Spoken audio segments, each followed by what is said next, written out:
The signal reached Earth at 4:12 Greenwich time, and every screen on the planet that was capable of displaying it did so at once, whether anyone had asked it to or not.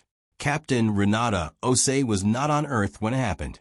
She was 200,000 kilometers out, in the command chair of the Amara, humanity's first ship built to leave the solar system rather than merely orbit inside it. It had been in transit for 11 days.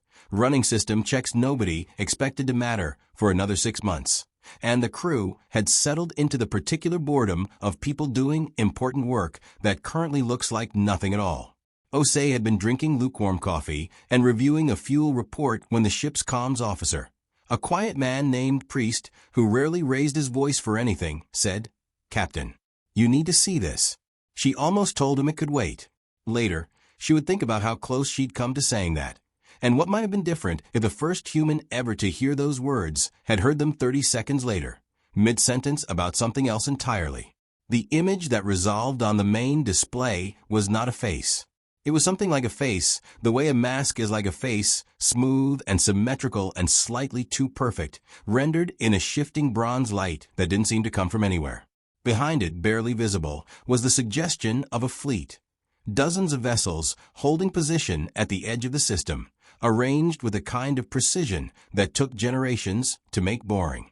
The voice that came through was translated, but not badly. It had clearly been built to be understood.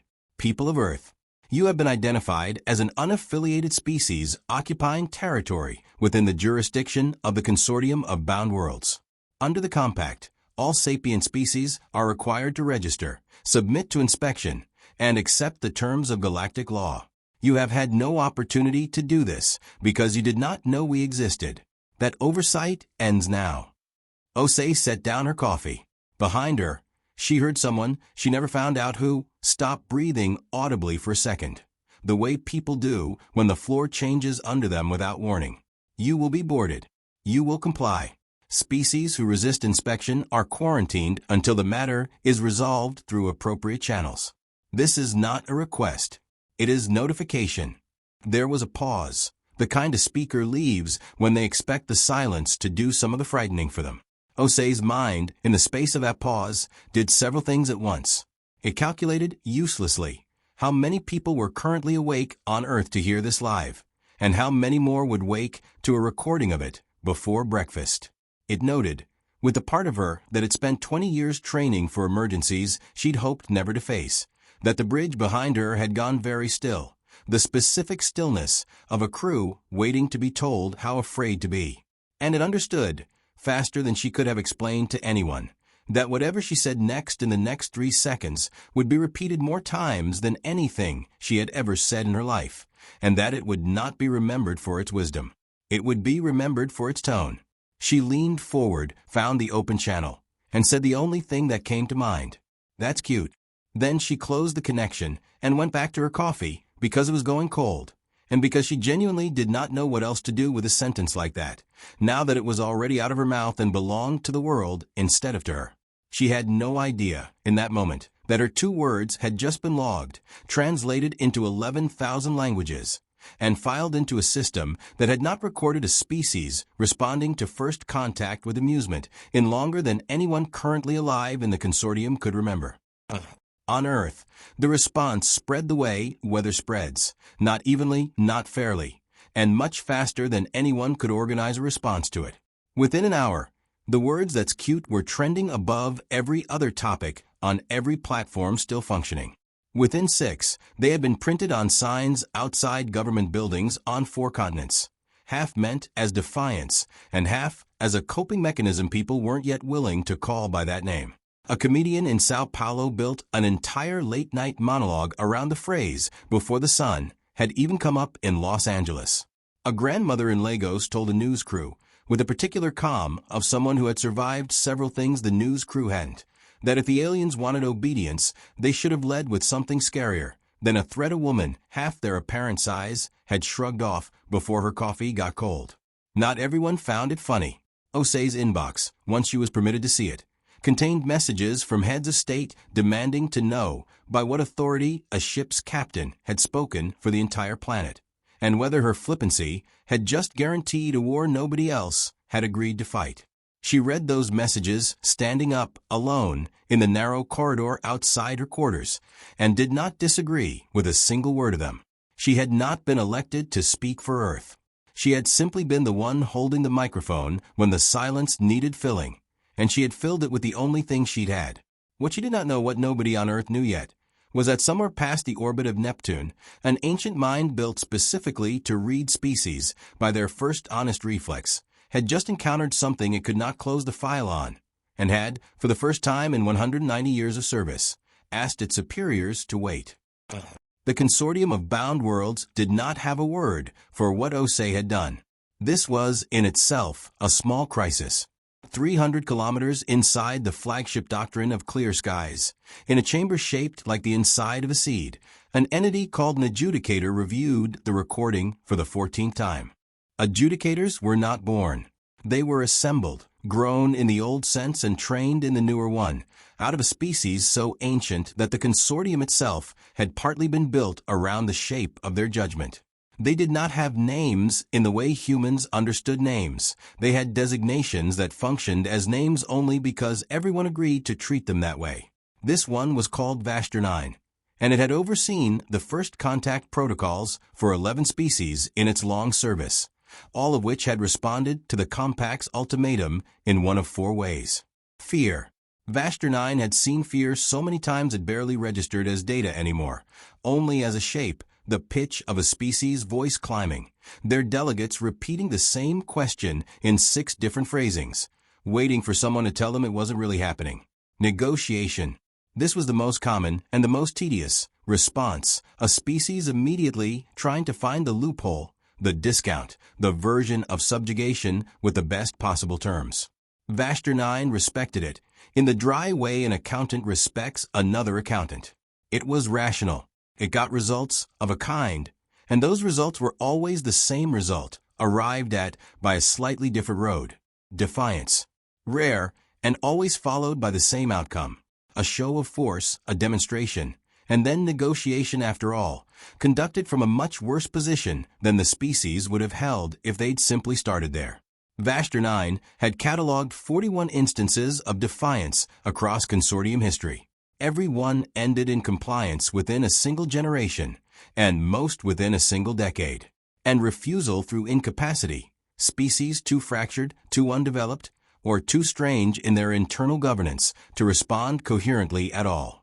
These were handled with patience, the way one handles an animal that cannot yet understand what is being asked of it, and eventually folded into the compact anyway, once enough time had passed for them to develop the capacity to be afraid properly. Osei's response fit none of these categories. It was not fear. Her voice hadn't changed pitch, hadn't sped up, hadn't done any of the things a frightened creature's voice does under Vashtor 9's own extensive physiological models. It was not negotiation.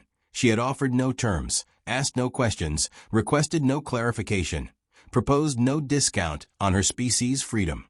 It was not defiance, not exactly, because defiance implied that the threat had registered as a threat worth resisting, worth organizing an answer to. And it was not incapacity, because whatever cute meant, it had been said with total confidence, by someone who plainly understood she had just been threatened and had chosen, deliberately and instantly, not to be afraid of it in a way anyone watching could see. Vashtor 9 ran the 2 words through 14 translation models. 12 of them returned some version of small and endearing, often used for young or harmless things. 2 returned something closer to charming in its lack of seriousness.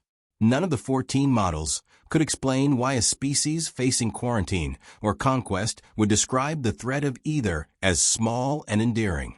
Vashtor 9 cross-referenced the surrounding data, the trending phrase, the signs, the comedian's monologue, the grandmother in Lagos, and found the same pattern repeated at scale, as though the captain's 2 words had been a seed crystal dropped into a supersaturated solution, and an entire planet had crystallized around the same shape within hours. That, more than the words themselves, was what stopped it. A single individual's unusual response was noise. A species of billions independently reproducing that response in their own words, in their own languages, within a single day, was not noise. It was structure. Vashtor 9 did something it had not done in 190 years of service. It requested a delay on the invasion fleet's advance and asked to speak with the consortium's Doctrine Council directly. The council chamber existed nowhere in particular. It was a shared construct, each counselor attending from their home world through systems too old and too integrated to be called anything as crude as a hologram. Vastor 9 addressed 12 of them at once, their attention arranged around it like the points of an old and well-worn compass. I am requesting authorization to delay full engagement with the species-designated Terran, it said, pending a limited first contact survey. A counselor whose species communicated in layered chords, the translation rendered as a woman's voice, precise and a little bored, responded first. The compact does not require survey. The compact requires compliance. Species that resist inspection are quarantined. This is settled procedure, adjudicator, and you know it better than any of us. Why are we discussing it as though it were new? The species has not resisted inspection, Vastor 9 said. It has not yet been asked to comply with anything specific. It was issued a general notice of jurisdiction, and it responded with what our models classify as dismissive amusement. I am unable to model what happens next with any confidence, because I do not understand what produced that response, and the response has since replicated across the entire population at a scale I have not previously observed in a first contact scenario. Then apply standard procedure, said another counselor. This one a slow, resonant presence that had governed a species older than most stars still burning. Standard procedure does not require understanding. It requires enforcement. We did not build the compact to be understood by every new species we meet. We built it to be obeyed. With respect, Vastor 9 said, and it meant the respect, because it had served this council for nearly 2 centuries and did not doubt its wisdom lightly. Standard procedure was designed for species whose first response tells us how they will behave under pressure. Every species we have ever cataloged reveals itself in that first response. Fear tells us they will eventually comply out of self-preservation. Negotiation tells us they will look for the most efficient path to survival. Defiance tells us they will resist until the cost becomes unbearable, and then comply. I do not know what this species' first response tells us, because I have never seen it before. I would like to find out before we commit the fleet to a doctrine of enforcement built for a species we don't yet understand. A third voice entered the chamber, sharper than the others, belonging to a counselor Vastor 9 had crossed positions with before, a strategist named Cor Varel, who had spent 4 centuries arguing that the compact's patience was itself a vulnerability the consortium could no longer afford. Every generation, someone stands where you are standing, adjudicator, and asks for one exception, for one species that seems different enough to deserve different treatment. Every time, it costs us nothing to refuse and everything to grant. I would remind the council what happened the last time we let curiosity outrank doctrine. I remember it as clearly as you do, Vastor 9 said. I was there, and I am not asking you to abandon doctrine. I am asking for the smallest possible test of it, an unarmed survey, reversible at any moment, before we spend a fleet on an assumption none of our models currently support. There was a silence in the chamber that was not translated, because it didn't need to be. Even a council built from a dozen species across a dozen forms of communication understood the shape of an old creature, admitting it was uncertain, and understood, too, how rarely that particular creature had ever asked for anything at all. You are asking, said the Cord counselor slowly, to send an unarmed team into contact with a species that has just laughed at an armed one. Yes, Vastor 9 said. The vote, when it came, was 7-5. It was the narrowest margin the council had returned on a first contact matter in longer than Vastor 9's records extended, and Cor Virel's dissent was formally entered into the record, a detail Vastor 9 noted and did not comment on, because it understood exactly what that dissent meant. If the survey went badly, there would be no second vote. There would only be the fleet, and Cor Virel's name attached to having warned everyone first. The team the consortium sent down was small by design. For individuals, none of them soldiers, chosen because their species had reputations for careful observation rather than swift judgment. They came without weapons, without the fleet, without the bronze-lit projection that had first spoken to Earth. They came in a single shuttle that set down, at the consortium's insistence and Earth's nervous agreement, in a fenced field outside a city that had spent the last 6 days in a state somewhere between panic and disbelief. Vastra 9 did not go. Adjudicators rarely went anywhere themselves. It was not built for field work, and it knew it. But it watched, through the team's recorded feeds, everything that happened in the first weeks, and it kept coming back, again and again, to a single thread it could not stop pulling. The team's linguist, a small quadrupedal being named Osiket, who communicated primarily through scent and secondary vibration, spent the first several days simply listening to how humans talk to each other. Not to the consortium. To each other in markets, in hospital waiting rooms, at the edges of the fenced field, where people had started gathering with signs and cameras, and more than once, with baked goods left for the aliens, as if reflex courtesy could bridge 50,000 light years. Osiket's early reports were full of confusion. Subjects display fear response consistently in private. One report read, elevated heart rates, reduced sleep, withdrawal behaviors matching documented threat response in comparable species. However, subjects continue routine social behavior at rates inconsistent with genuine existential threat perception. Subjects joke. Subjects argue about unrelated matters, sports, relationships, minor grievances, in the same conversations where they discuss the possibility of planetary quarantine. Subjects appear to hold both realities, fear and normalcy, simultaneously, without apparent cognitive strain. Vastra 9 read that line more than once. Without apparent cognitive strain. Its own species did not do this. Fear, for Vastra 9's people, was total while it lasted. A state you entered and exited, not a weather system you carried an umbrella against while going about your day. The team's second observer, a translator who worked primarily in text rather than speech, began compiling something Vastra 9 had not requested but found itself reading anyway. A record of human humor, specifically the kind humans used when discussing danger. Not comedy in general. The translator had quickly learned that comedy was too broad a category to be useful, but the specific register humans reached for when something frightening was happening and they wanted, urgently, to not be frightened by it in front of each other. Gallows humor, the translator's notes called it, borrowing the human term directly because no equivalent existed in the consortium's languages. Preliminary hypothesis. This is not the absence of fear. It is fear processed through a specific social mechanism that converts helplessness into shared control. A joke made about a threat is a small act of authorship over that threat, proof, however small, that the speaker has not been fully consumed by it.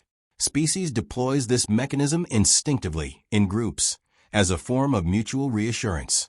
It appears to be load-bearing. Removing the ability to joke appears, in several recorded cases, to correlate with psychological collapse under stress. The translator had, without quite meaning to, tested this. Assigned to shadow a hospital administrator during an especially bad week, power failures, a supply shortage, a rumor that the consortium fleet had moved closer, later proven false. It had gently suggested, through its disk, that perhaps the staff should focus their remaining energy on serious matters rather than the running joke they developed about a broken coffee machine nobody had time to fix. The administrator, exhausted and short-tempered in a way the translator had not seen from her before, told it, politely, but with an edge, that the joke about the coffee machine was the only thing keeping the ward functioning, and that if it wanted to help, it could leave the jokes alone. The translator filed the incident under correction, accepted, and did not offer that kind of suggestion again. Vastra 9 sat with that report for a long time, by the standards of a mind that could sit with things for a very long time indeed. Captain Osei's, "That's cute," had not been the absence of fear. It had been fear, translated instantly and instinctively into the one currency her species had for surviving it without being ruled by it.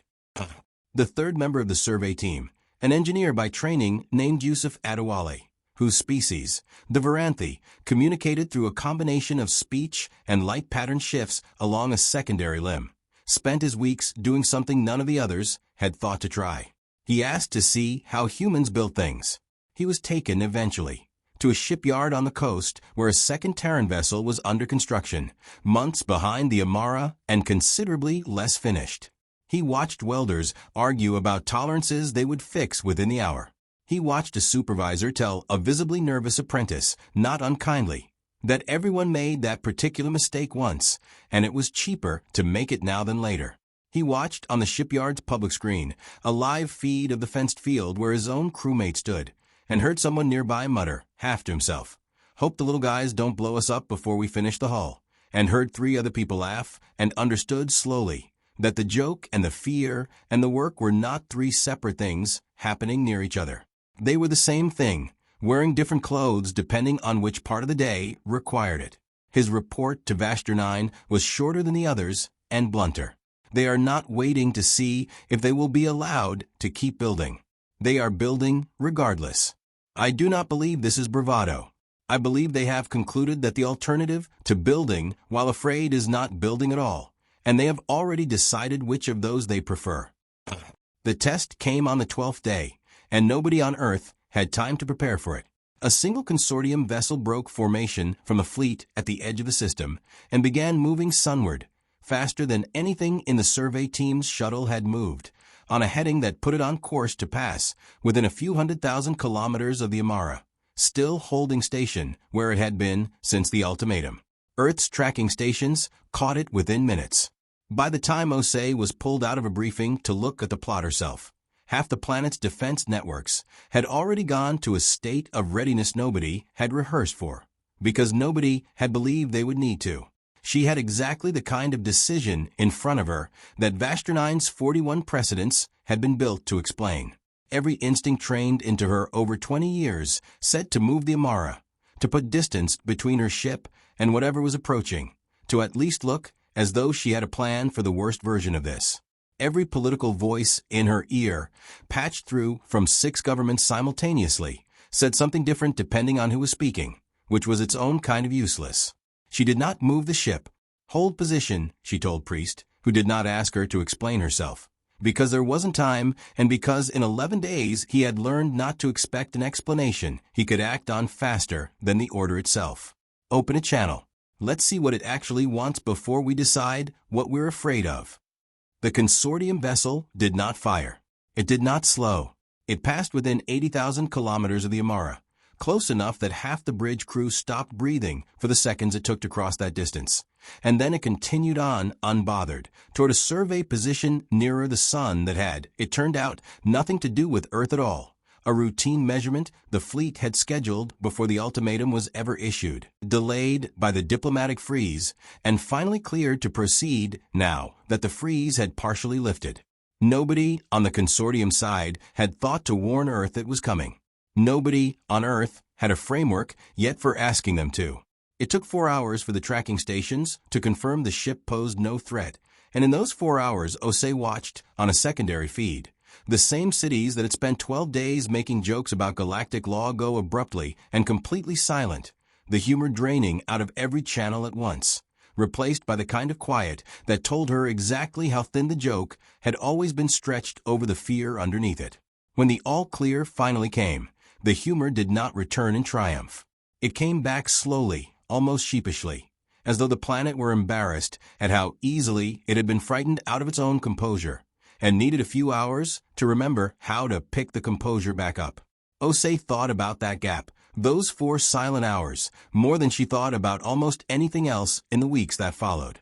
It told her something she hadn't fully believed until she saw it happen, that the calm wasn't free, and it wasn't infinite, and it could be knocked flat by a single unexplained ship on a heading nobody had warned them about. It came back. That was the part that mattered. But it wasn't invulnerable, and she never again let herself describe it, even privately, as anything other than a choice her species kept making, exhausting as it sometimes was, rather than a fact about them that could simply be relied on to hold. Vastor 9 watched the same 4 hours from the doctrine of clear skies, and logged them with more care than almost anything else in the survey's record. The silence and the fact that it had ended, not because the threat had been explained to Earth's satisfaction. The survey team's apology, when it came, was polite but institutional, the kind of apology large bureaucracies issue when they have not really considered the receiving party's feelings at all. The composure had returned before the explanation did. That detail, small as it looked beside everything else in the file, was the one Vashtor 9 underlined twice. The team requested, and after some internal argument, was granted permission to speak directly with Osei. Not through Vashtor 9's official channel, not through the bronze-lit projection that had first delivered the ultimatum, but through Asuket, in person, on a bench outside the fence field, with no cameras from either side present. Osei had returned to Earth by then, summoned home by a government that wanted its most visible citizen answerable to something other than an empty ship corridor. Asuket did not open with questions about weapons, or fleets, or the compact. It asked, through the translator disk it wore at its throat, "Why did you say that our warning was cute?" Osei considered lying briefly, the way people do when a direct question catches them off guard in public. Then she decided it wasn't worth the effort. "Because I was terrified," she said, "and that's the thing I say when I'm terrified and don't want to run the room." It is not accurate then.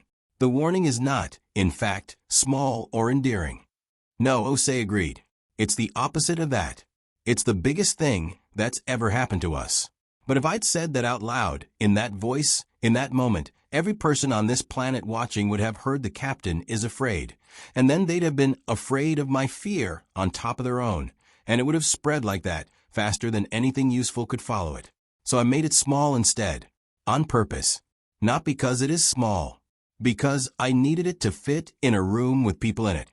Asuket's vibration sense registered something in her voice. It did not have a clean translation for not confidence exactly, and not calm, but something adjacent to both, built out of effort rather than absence of fear. "Your species does this often," it said. "We have observed it repeatedly. In hospitals, in shipyards, in the field where my crewmates stand every day surrounded by people who leave them food and watch them with faces our engineer describes as frightened, and who joke with them anyway, within the same hour. We've had a lot of practice being afraid of things bigger than us," Osei said. "Weather, disease, each other mostly. You're not the first big thing. You're just the first one from somewhere else. Were you afraid your words would be misunderstood as strength you did not have? That we would take them as a threat and respond with the fleet immediately, rather than waiting?" Osei was quiet for a moment. "Yes," she said. "I thought about that possibility every day for a week. I still don't know if it was the right 2 words. I know it was the only 2 I had in the 3 seconds I had to choose them, and I'd rather live with the consequences of the wrong words honestly said than the consequences of no words at all, said out of paralysis. At least this way, whatever happens next, it happened because somebody chose something, not because everybody froze." There was a silence, comfortable in the way that only happens between 2 parties who have decided, provisionally, not to be enemies yet. "I will report this," Asuket said finally, to Vashtor 9, who oversees your case.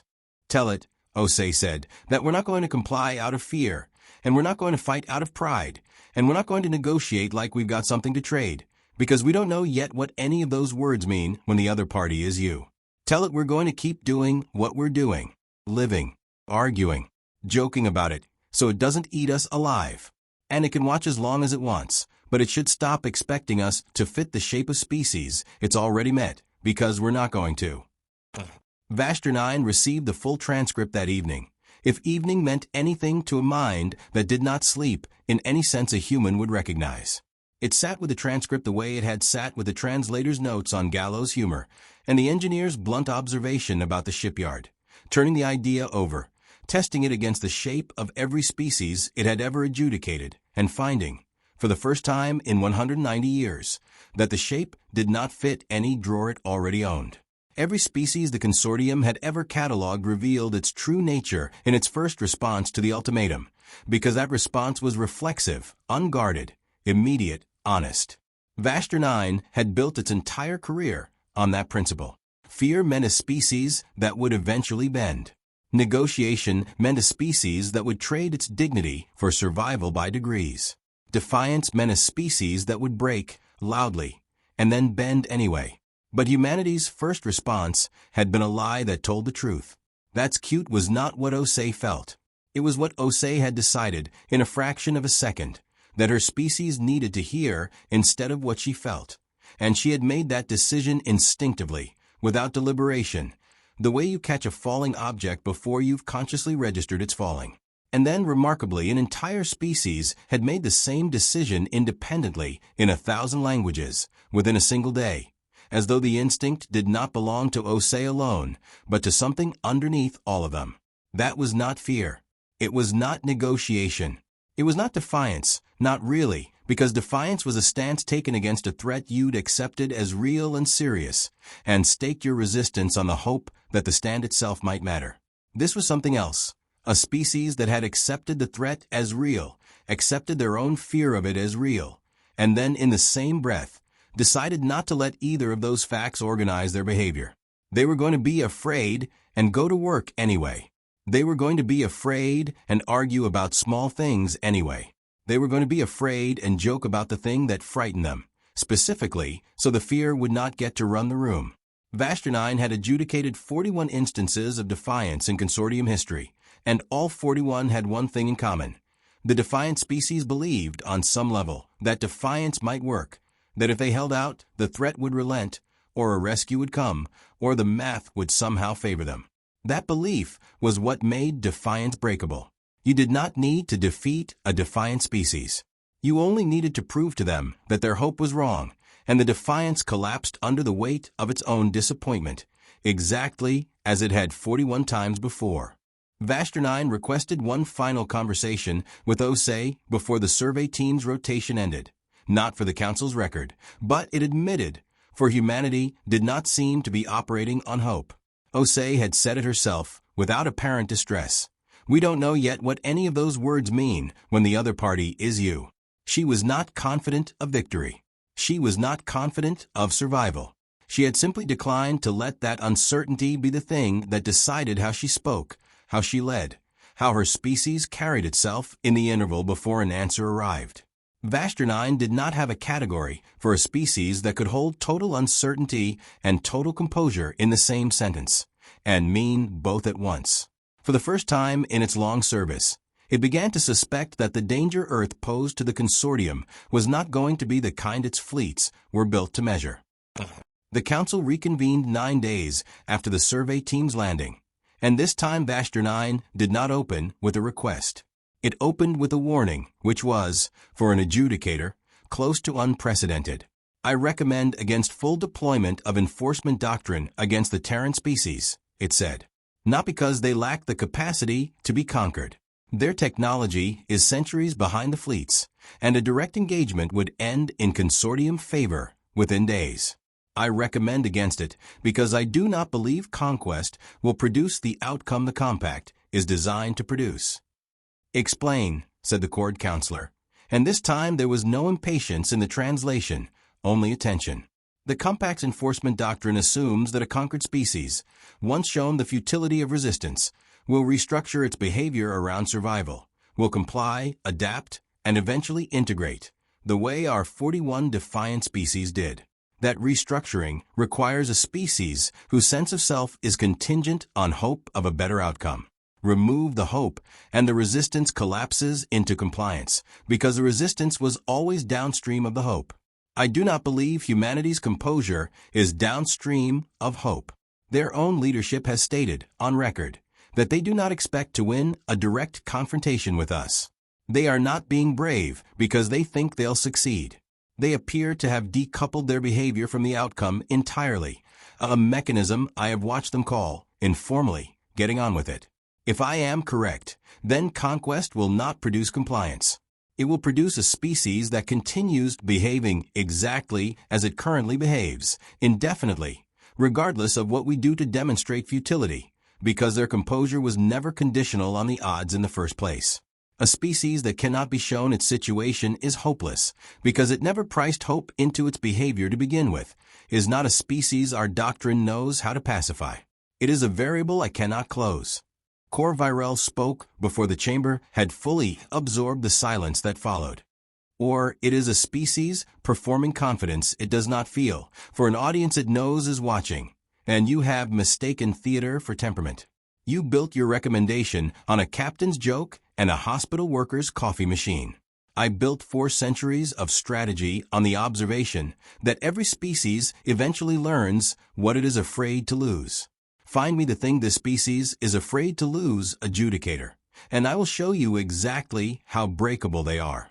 I do not disagree that they can be hurt, Vaster 9 said.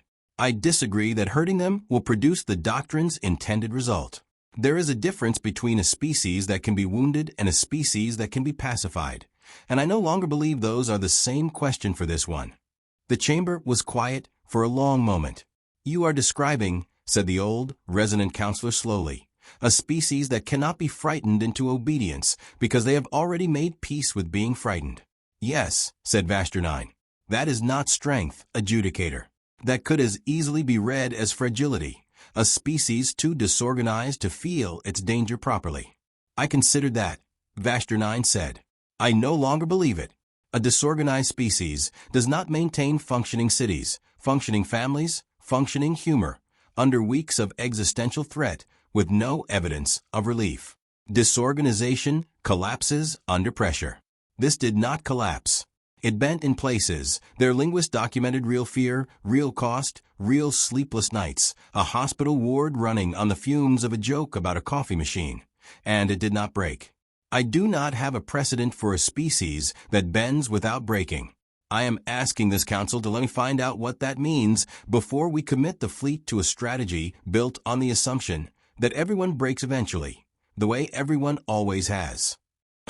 The vote was 8-4 in favor of what the translation rendered, imperfectly, as provisional standing, not membership in the compact, not conquest, not quarantine, but a suspended category the consortium had not used in longer than even its oldest counselor could recall, without consulting the archive.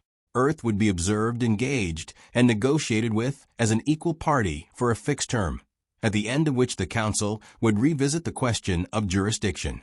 It was not victory. Osei, briefed by Osaket 2 days later, understood that clearly.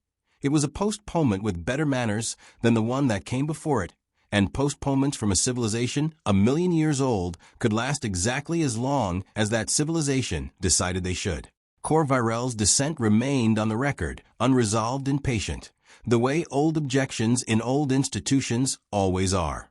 But it was a door that had not existed 9 days earlier, and it had opened because a captain, terrified and exhausted at 4 a.m, had chosen 2 small words instead of the enormous ones that were actually true, and an ancient mind built to read species by their first honest reflex had, for once, been unable to close the file.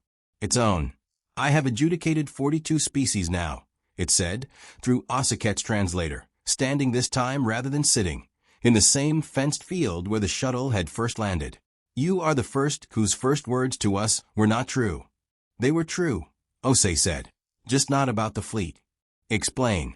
You asked what was cute. Nothing was cute. But what I actually meant underneath it, was that we'd survived worse without knowing how, plenty of times, and we'd probably find a way to survive this too, and I wasn't going to let the not knowing show, because the people listening needed a captain who sounded like she had a plan even on the day she didn't. That part was true. I just didn't have the right words for it in the time I had, so I grabbed the wrong ones and made them work. Vaster 9 considered this for the length of time that, in a human, would have been a long and thoughtful pause. My doctrine assumes a species' first reflex reveals its true nature, it said. I am no longer certain that is correct. It may reveal only the shape of what that species has learned to say, when the truth is too large to say directly. Maybe, Osei said. Or maybe that's the same thing. Maybe what we say when we're scared and don't want to be is the true thing. Not a mask over the truth. Just the truth, built small enough to carry. There's a colleague on my council, Vaster 9 said, who believes I have mistaken theater for temperament. That your composure is a performance for an audience, and beneath it lies something ordinary and breakable, waiting for the right pressure. Maybe he's right, Osei said. I don't know what's underneath it either, not for certain. None of us do. That's kind of the point. We're not performing certainty. We're performing the decision to keep going without it. If that's theater, it's the only kind that's ever gotten us anywhere. Vaster 9 did not have an answer for that. It filed the conversation unresolved, into a category it had never needed before, not evidence, not conclusion, but question. and understood, with something that in a younger mind might have been called unease, and in its own was closer to respect, that it would be carrying this particular unresolved file for a very long time, possibly the rest of its long service. "May I ask you something in return?" Jose said. "Before your shuttle leaves?" "You may." When your fleet first talked to us, it sounded like it already knew how the story ended. Like we were the 42nd chapter of a book you'd already written 41 times. Does it still feel that way to you? Vashtor 9 considered the question with a carrot had not expected to need. "No," it said finally. "It no longer does. I do not know how this chapter ends. I have not known that about anything in a very long time. I find I do not entirely dislike it." "Good," Jose said. "Welcome to the club. Nobody down here knows either. We just don't let it stop us from getting up in the morning." The fleet withdrew to the edge of the system 3 days later, not gone, not finished, only waiting, the way the biggest things always wait. Earth kept its cities running, and its jokes running alongside them. In the same breath, the way it always had, the shipyard finishing its hull, the hospital ward still arguing cheerfully about the coffee machine someone had finally fixed, a captain going back to a ship's chair to keep doing the only job she'd ever trained for, one uncertain day at a time. And somewhere in the seed-shaped chamber of the doctrine of clear skies, an adjudicator that had once believed it understood how species revealed themselves sat with a two-word phrase it still could not fully translate, and found, for the first time in 190 years, that it did not want to. The end.